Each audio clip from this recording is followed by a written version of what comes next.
Well, police in the region have reported dozens of collisions. At one point, tens of thousands of Maritimers lost power. Those stormy elements hit Cape Breton today. Freezing rain, snow, high winds canceled other travel plans as ferry crossings were dropped. More now from CTV's Ryan McDonald. Some people went to bed last night with an icy mess outside.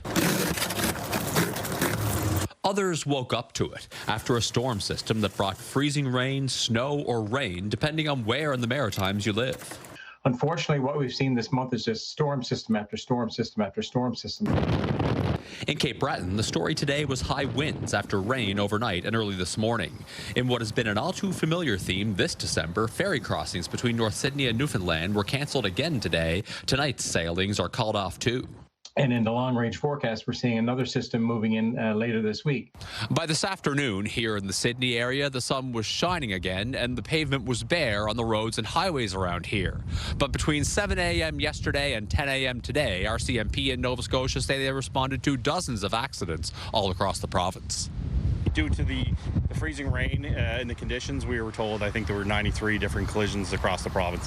While the vast majority of those were on mainland Nova Scotia, the Mounties are reminding people of the hazards any time it gets slick like this. As you know, there's still some rutting here on some of the highways, the parts that aren't done, and that's causing a problem where people are actually driving in the rut and they're actually driving in what are like little lakes. So we were excited to see that the wind and rain actually came today and not tomorrow for our New Year's Eve celebration.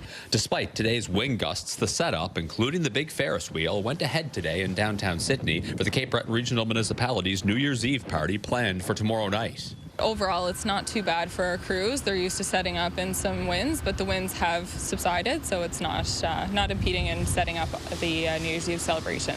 Meanwhile, Nova Scotia Power says its system held up pretty well in all of this mess, with only a small number of outages, adding that an outage affecting about 15,000 customers last night in the lower Sackville, Bedford and Waverley areas had to do with a piece of equipment at a substation and doesn't appear to have been caused by the weather. Ryan McDonald, CTV News, Sydney.